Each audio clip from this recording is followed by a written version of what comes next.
Morning, everybody. It's so good to have you on our Work Reimagined series, an incredible series that's brought to you proudly by Faith and Work in collaboration with City Stories. We've been doing this sort of series in leaps and bounds, talking about different subjects, subject matters, and leaning into people in the know-how, people who've got some foundational work with some topics that we're talking about, some subject matter experts in this. And this week is no different. We're here to chat to Blake Raubenheimer. Blake, how are you doing? Hey Bones, good to be with you. I'm good, thanks. Yourself? Yeah, well, thank you. You look like you're a little bit at home, a little bit in a dungeon. Have you been kicked out the house? Whenever there's a technology talk, something goes wrong with my technology. So I've had to come upstairs to one of my son's rooms. So apologies if you're hearing drills in the background as well. One of my neighbors has decided to do some DIY, which is amazing. So sorry about that. So far, so good. We're not hearing anything else. So thank you so much for your time today. This Work Reimagined series has come at the right time, in the right context, as people start using that proverbial word pivot that's become like the word of the year. And I think it's great to have some sounding boards and some people to lean into in terms of what this looks like. How do we reimagine our workspaces, no matter where we are, be it a small business, be it a large-scale business, be it in construction, or be it in tech. These things influence and impact us in some or other way. So really, really grateful for your time today. Can you just tell us, as the community, a little bit about yourself, what you do, and who you are, and so that we can get a sense of where we're going? Cool. I'm the Digital Transformation Director for Unilever. I look after Africa. So a long-sounding title, but essentially what my role entails really is about harnessing and leveraging technology, not just technology, but technology, process, and people, how we transform that, how we shift our business model to make sure that we're unlocking as much value in our business as we can. So as much as I work in a big corporate, I've also had the privilege of owning my own business in the past for nearly 10 years. So I think I have a good understanding of this kind of tech space, both across small, medium businesses as well as in big corporates. Hopefully I can share some of my knowledge. Hopefully it's helpful for both those working and managing their own businesses, or those working in corporate spaces where they feel like they can get some intel on how best to leverage digital or technology. It's such an incredible link that you talk about, the technology, the process, and the people, and often that can be linked to corporate, but it's not necessarily the case. Hey, technology, processes, and people is a sphere or three elements of any business, I guess, whether you're working from an email to working with a multitude of anything really that's tech. Isn't that the case? Yeah, absolutely. And I think this whole COVID crisis has really kind of ramped that up significantly. And I think if there's been businesses that haven't necessarily been up to speed with getting their technology ecosystem or their digital ecosystem right, they're probably paying a bit of a price now. So I think everybody, whether you're in a small business or whether you're in a big corporate like I am, I think this learning curve has certainly been super steep in these last few months. People have had to adopt new ways of working, getting used to sitting on Microsoft Teams all day or Zoom calls. So there's certainly been challenges, not just around technology, but how does the whole corporate landscape actually change now? And how do we best position ourselves to take advantage of that? I think one is just a learning curve, but two is really what is our willingness to upskill ourselves, to build capabilities, not just personally, but in our teams, in our companies. Yeah. How are we upskilling our teams to cope with this kind of new world? Everyone talks about a new normal, and it gets a bit annoying after a time because I think we realize we're in the new normal. But I guess it is that. It's like, how are we best going to come out of this crisis and look to grow our business? So there may be some people who are just trying to kind of keep things afloat and manage in a crisis time. But I think coming out of it now, which we hopefully seem to be starting to see the light at the end of the tunnel, coming out of that, how do we best set our businesses up for success in this kind of new connected, hyper-connected world that we're going into? And I think a conversation like what we have essentially is about tech savviness. Hey, it's about how do we best adopt what's around us to influence productivity within our workspaces. And often it can be quite an intimidating subject. It can be quite an intimidating topic for some people. But at the same time, there's a lot of people who believe that they're in the know-how. You know, they believe that they've got this thing waxed, you know, so we're here to find a happy medium. Hey, we're here to just really bring light in terms of what it means to have tech savviness and essentially what it means not to. So leading into my first question, I guess, what is not tech savviness? Because I think a lot of people think I can operate my phone, you know, I can take pictures with my phone. What do you think, like, what is not tech savviness for people to get an understanding of that? Yeah, Burns, I think, like you say, I think it can be quite intimidating. And I think maybe for every person, it's a different answer, I guess. For me, it's not, hey, Blake, can you come help me sort my laptop out? I often get that question, or we're in a conference call at work and something's glitching on the hardware and I get asked to fix it. That's not my core skill set.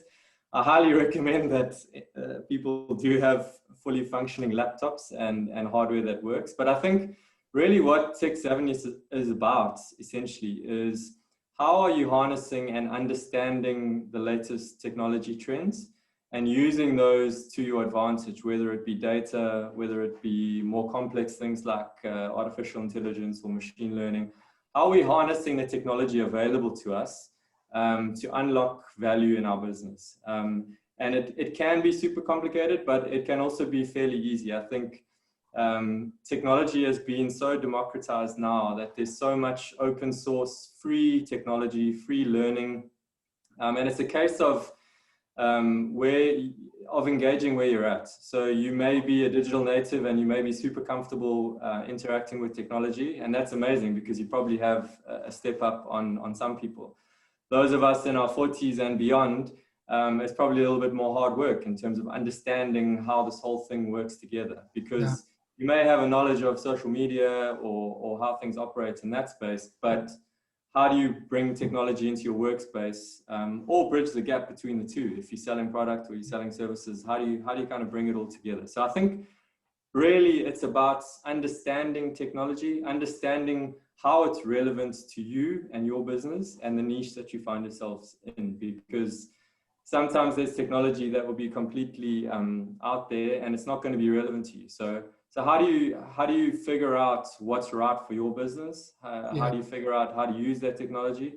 And start asking yourselves critical questions like, what if I could do this? What if I could do that? How do I do that using technology in a cost-effective way that can bring me the biggest value unlocks?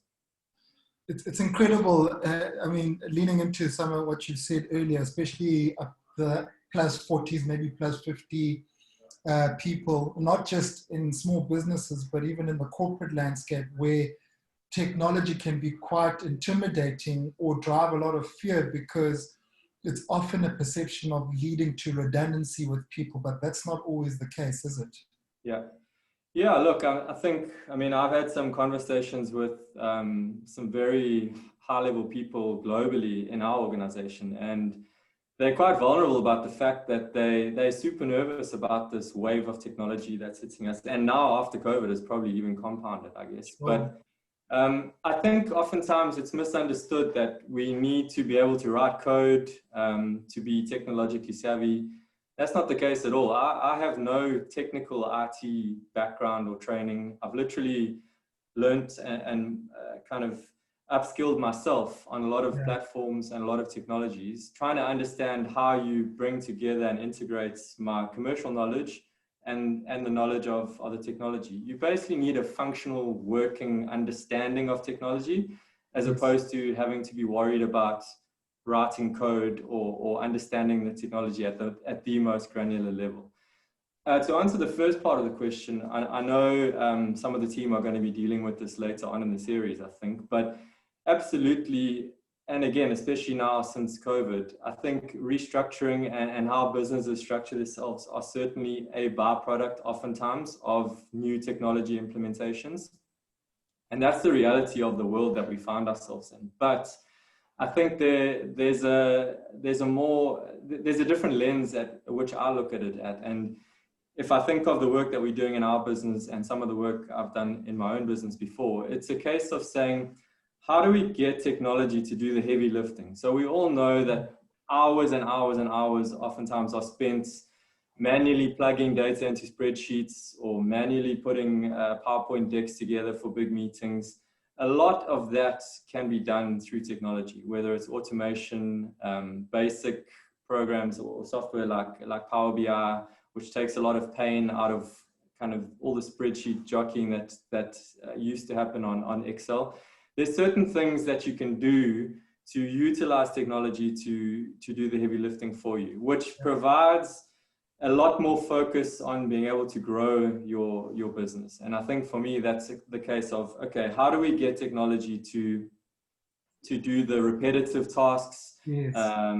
The kind of data processing tasks, the data visualization tasks, and using the insights that we get from that, how do we focus far more strategically on actually growing our business? So I look at it in two ways. The run part of your business, which is the kind of, if you think about it as the back end of your business, where you're managing data and you're getting insights from that data.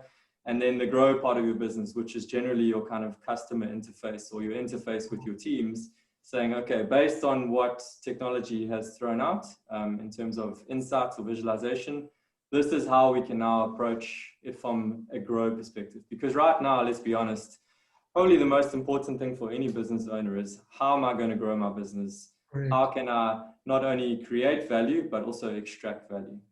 Yeah, hope that makes sense.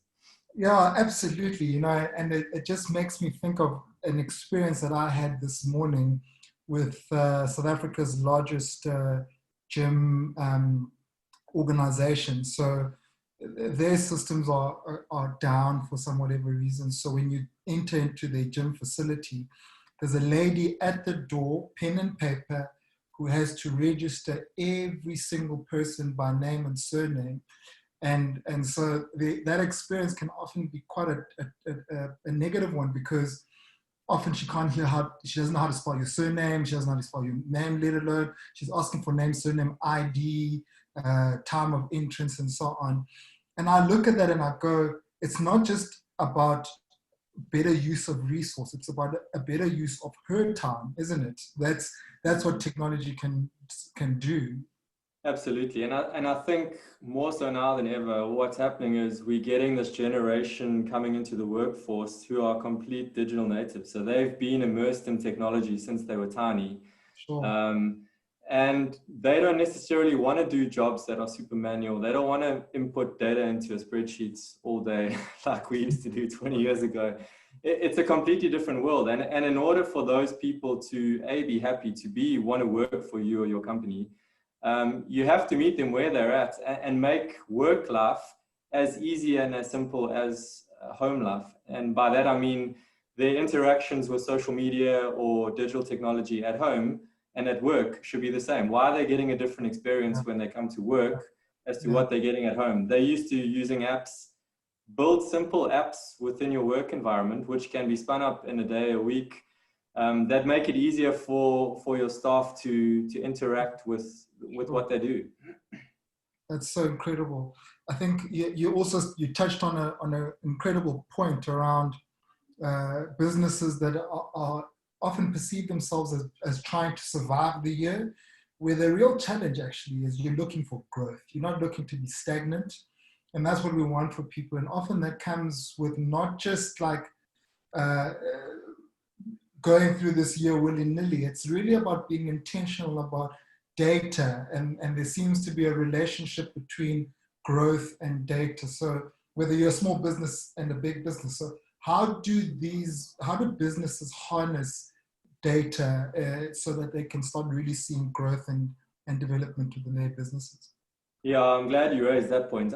For me, I think this whole question around data is really it's probably the most foundational piece around any company's tech strategy, really. And it's around understanding your customer and understanding the data flows within your business. And I know I always quote this phrase that we're drowning in data, but we're starving for insights.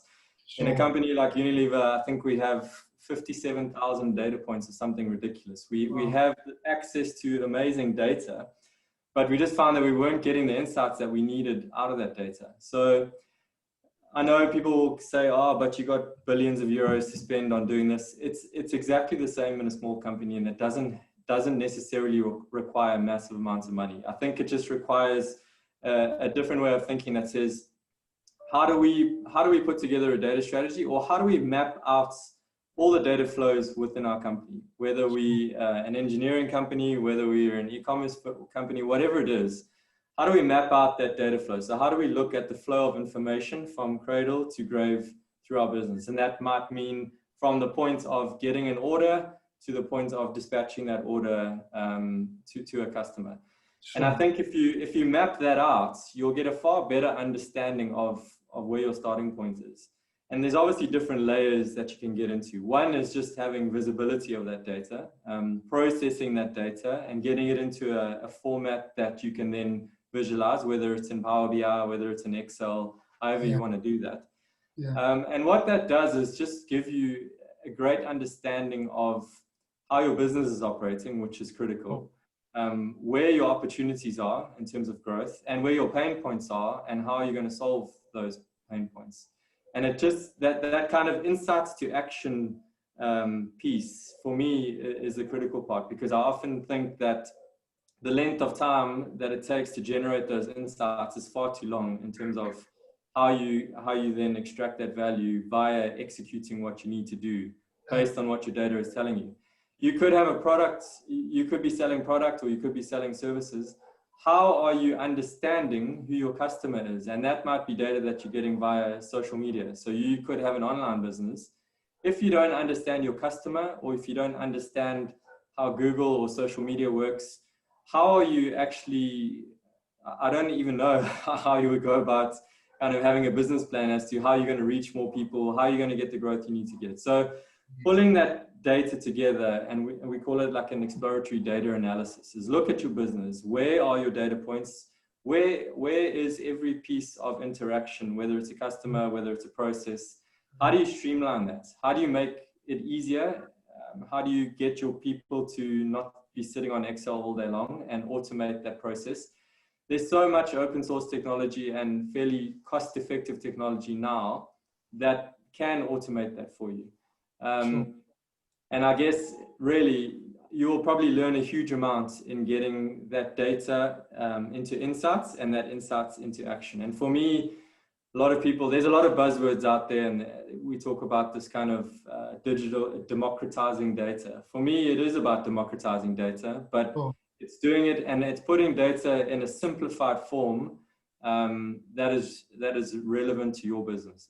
Yes, that's so powerful. You know, I think of what we're saying, and I get a sense that, yes, we've been impacted by what's happened this year with COVID and lockdown, but we're almost challenging each other now to say it's not enough to just say it's lockdown. It's almost about digging in and saying, well, why has this impacted me? Because there's people who've been impacted positively by this season. I hear of chiropractors, for example, who've seen 30, 40, 50% increases in their numbers through the door over the season. So it's not enough to go, COVID impacted me possibly. Well, why? What's happened? Yeah. And how do you repeat that when the season's over? So those are data points. That's a service that he or she is providing, but that's a data point that's happening in the business. And similarly, there's people who are going, well, I owned a bed and breakfast, and yes, we were locked down, so we couldn't trade, but we started seeing people doing walk-up. Why? What's happened? And how do we repeat that cycle? And And that information is out there. It's about making sure that you can collect it and then interpret it, hey, so that you can repeat the cycle of whatever's going on. Yeah, absolutely. I mean, two examples just that I've been exposed to. Your point around chiropractors is a great one. I think I've always done Pilates with a friend of mine who's based up the road. She hasn't been able to operate based on COVID, but what she's done is, to use your term earlier, pivoted her business. She's made videos of her classes, posted them online, and created a subscription model. And she now has access to a far bigger pool of people than she necessarily had access to operating out of her practice in Durban North. So really almost has created a new business model with the potential to be far bigger and to have a far bigger pool of people using her videos and interacting with her. So that's one. The other one is, how do you look at how other companies have leveraged technology and potentially steal with pride and use those ideas in your own business? So one thing that we did was we looked at the kind of Airbnb business model, and we had a lot of space in our warehouses that was going unutilized for certain periods of the year. And we created almost an Airbnb concept in our warehouses where people could rent out space for a period of time. And obviously we earned money off of that. A lot of times it's hard. It didn't work necessarily to the extent that we thought it would, but we tried. So I think there's a lot here also that speaks to being bold and being brave. You're not always going to crack it first time. You're going to have to sometimes learn the hard way. But I really do think that we're at a period in time where you have to experiment and you have to try things and you have to be willing to fail, learn quickly from how you failed, pivot and create something based off your learning. So yeah, I think there's so much opportunity out there now. You don't just have your geography as a customer potentially. There's a global interface out there, and if you have the right business model, the world's your oyster, you know. Yeah. So I think of data collection not just as about bringing in the data, but your ability to interpret data in a way that serves your business the right way, because data is meaningless if it's just sitting as data. It's the ability to then interpret that data that will serve your business in driving it into a new strategy. What are some of the ways that businesses could do that will prove to be efficient for themselves? I think for me, and this is relative to my experiences and where I'm at, is I'm finding that there's quite a big skills gap in the space where I feel like we need to build capability in terms of utilizing data and creating the necessary tools to visualize that data effectively. So what do I mean by that? If you look at probably the highest in demand skills in any industry right now are data science skills. Sure. Those people with those skill sets are in high demand, especially in Durban, and very difficult to come by. It's not necessarily that you need a data scientist to crack the code in your business. I think it's really about capability building. And if you think about a platform like Microsoft Power BI, it really is simple to use. It's very, very, very cost effective. There's a lot of free training out there. There's a lot of opportunity to go on courses for free. Microsoft are amazing in terms of partnering with big and small companies to build that capability. And for me, it really is, there's no reason why your teams shouldn't be able to build that capability quickly. You can literally learn Power BI in a day. You can learn Power Apps in a day, which gives you the opportunity to build basic applications. And it really is, yeah, just understanding how to take that data from its raw state and put it into a visualization that makes sense to your business and how you run your business. Because like I say, every business is different. So for me, really, there needs to be a focus on capability building. I think now everyone will acknowledge that ways of working are changing. So when we talk about technology, there's obviously a very big focus on the actual tech. For me, it's a far wider, broader conversation than just the tech, because with technology comes different ways of working. and culture change as well. Cultures very much have to change in terms of roles becoming far more strategic when technology is now, like I said, doing a lot of the heavy lifting. Yeah. And especially now working virtually, I think it's a lot harder for these big changes to take place, training to take place online when people are disengaged, people are on social media while they're on work meetings. So there's certainly, I think, a lot, in the capability building space, but then in terms of new ways of working and the shifts that need to be made in company cultures, that takes a lot of effort and hard work. And you need to be able to put in that effort and hard work if you're going to get the rewards that you're looking for. It's such an amazing sort of way and perception of viewing this whole idea. You know, in our energy business, for example, we collect energy data. So we analyze data on how energy is an invisible moving part of any business. And people often get to the end of the month and they see that they owe R1 million, 2 million rand electricity bill, and what they do is they just press enter because that's what they know how to do. And for us, it's about creating visibility of how this invisible moving part is moving in your business and how we can be more efficient about making this invisible moving part move better in your business. And then you pay less a bill, you know. So I make it seem easy, but the work to drive efficiency is not about making someone redundant. We still need that expertise of that person to still do the work of interpreting the data, not just the collection of the data. That's the efficiency part of it. Hey.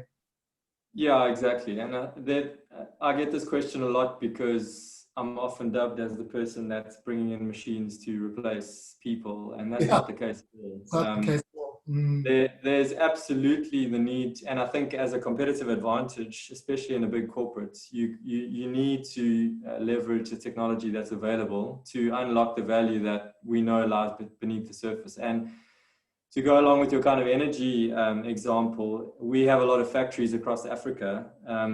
We weren't getting the data that we needed off the machines in our factories. And it's a case of very cost effectively putting in IoT devices onto our machines that would push the data from those machines into the cloud, where we can then harness that data and get insights very quickly. That helps us with predicting machine failures, predicting how efficient our shifts are, how we're running our sites, how we're ordering our raw materials.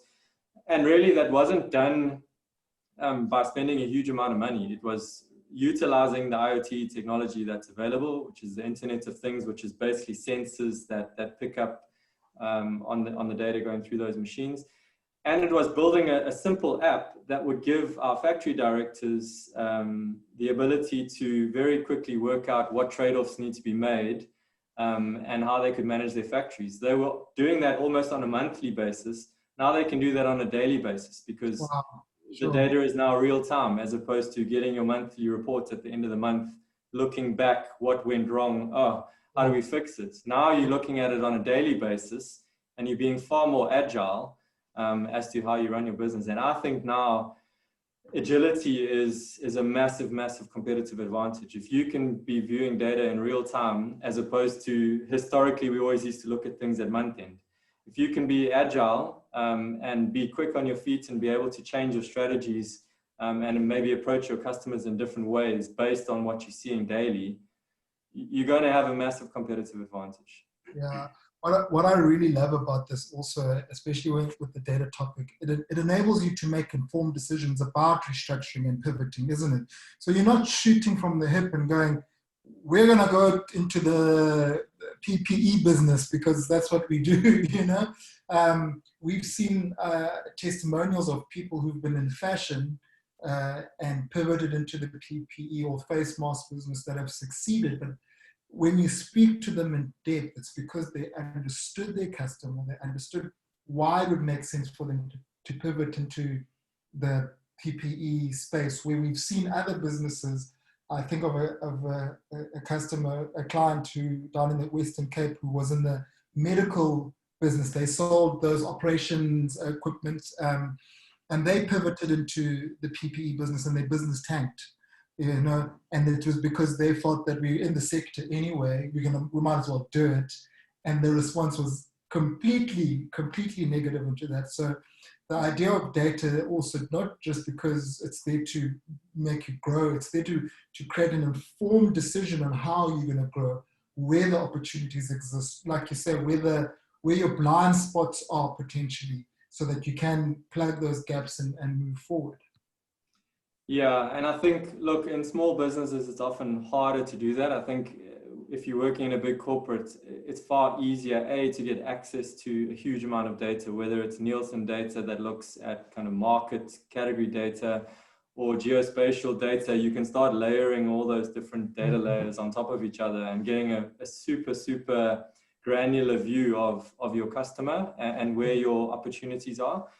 But I think for the kind of small to medium business, really, it's about establishing a data strategy. And like I say, it doesn't have to be super complex, but establishing a data strategy, looking at how your business is running right now, whether it's financially, whether it's in the manufacturing space, and figuring out how you can get efficiencies, figuring out how you can free up your people's time to spend more time looking at strategy and growth opportunities, as opposed to plugging numbers into a spreadsheet. Oftentimes, it doesn't take a huge amount of effort or money to do that. And you really will provide so much insight that, yeah, for me, that's a starting point for anyone, especially now. Such an amazing conversation. So just to start closing it up a bit, so where would you say a starting point for small business owners would be from this side of tech savviness, data understanding, data interpretation? Where does one go? We've spoken a lot about upskilling. You know, I think that was one of the big things that we've touched on. Where does one start as a small business in this space? Yeah, look, like I said earlier, I think it can be very intimidating. It can be almost feel like you're drinking out of a fire hose at times, where there's just so much information out there, you almost don't know where to start, right? So I think for me, it's identifying what technology is relevant for your business. Don't have a kind of spray and pray approach where you're trying to get knowledge on every single piece of technology that's out there. I think find out what's relevant to you, whether it's just, hey, I want to get my business onto Power BI in terms of data visualization, or I really need to put a data strategy together. How do I start by doing that? It could be something more complex like machine learning.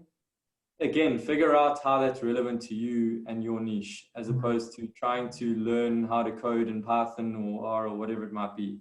So find out what's relevant for you. There has to be a willingness to learn. And for me, this is a mindset. And it's amazing now that my kids learn about growth mindset when they're in school. We never had that opportunity, but it really does make a massive difference. And that growth mindset for me is absolutely critical in any business right now. So using that kind of mindset, it's where are the opportunities, where are the pain points in my business, what problem am I trying to solve? Because you can easily get super distracted trying to gain all this knowledge on technology. Is where are the pain points in my business? What problem am I trying to solve? And how can technology help me solve that problem? Technology is just an enabler. It's not the magic wand where you're going to wave it and suddenly your business turns around. You have to learn how technology enables you to do the things that you need to do. For that, you need to completely understand your business, what the pain points are, and what you want to try and solve. What problem are you trying to solve? So start there. Next thing I think really is this willingness to learn. And like I say, for those of us in our 40s and older, it's harder because you maybe haven't been exposed to technology from a young age. But there's so much out there in terms of learning, whether it's on LinkedIn, Google have certification across numerous technologies that you can learn pretty much for free. There's so much out there. Speak to your community as well, whether it's a community like this, which is amazing. Connect with people that are involved in the industry, whether it's myself or Ash or yourself or whoever it is. Connect with those people and figure out how they're using technology in their spaces and what you can learn, because there's no better learning than actually engaging with other people who are doing the work with tech, you know.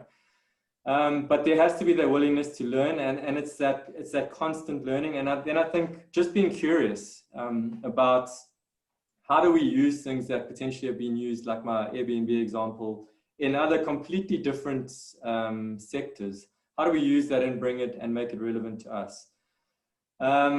Yeah, and I think that those are really the key foundational pieces. Obviously, you need to start somewhere. Like I say, people are at different points in their understanding, but start somewhere. Start getting a working knowledge of it. Speak to people who you know who are involved in the industry who can help you, and partner. I think we're going into a phase of, we talk about the sharing economy. For me, going forward, it's going to be about the partnership economy. If you can't do something yourself, partner with someone who can do it, whether it's fulfillment and e-commerce, whatever it might be, partner with someone who can do that. There's no harm in having and building an ecosystem that complements your business.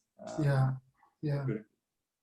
It can be such an incredible value proposition to your end user once you've got expertise from across the board, rather than you trying to own everything and doing it at 30% across the multiple spaces. That's really great. Blake, thank you so much for your time. We really appreciate it. I feel challenged. I'm sure everybody else feels challenged. I think my big takeout point here is be willing to learn. The willingness to learn. I often say to my dad, the technology is often out there to do what you want it to do. You can command it, and it's not here to harm you. It's actually going to do what you want it to do when you want it. Because he often looks at his phone and he goes, "I just want a phone," But I think some of us are in that space where we go, "Well, what is out there?" And I think there's a willingness to learn, because that tech is up there. And I think the second one is a consistency and growth mindset. We're not here to stay stagnant. We're not here to try to survive the year. This land that we're in is full of opportunity. And I agree with you fully that it's opened a global network rather than a geographic network where you're trying to look after a community. Now your community is so much more bigger, and there's a willingness to interact with the product when the value proposition is there. So I hope everybody in this platform has engaged with that. Thanks so much for your time. We wish you all the best for the rest of the year ahead. And yeah, it's been a great conversation. No, awesome. Thanks for having me, Bones. It's been amazing. Thanks, man. Have a good one. Cheers. Cool. Cheers. Bye.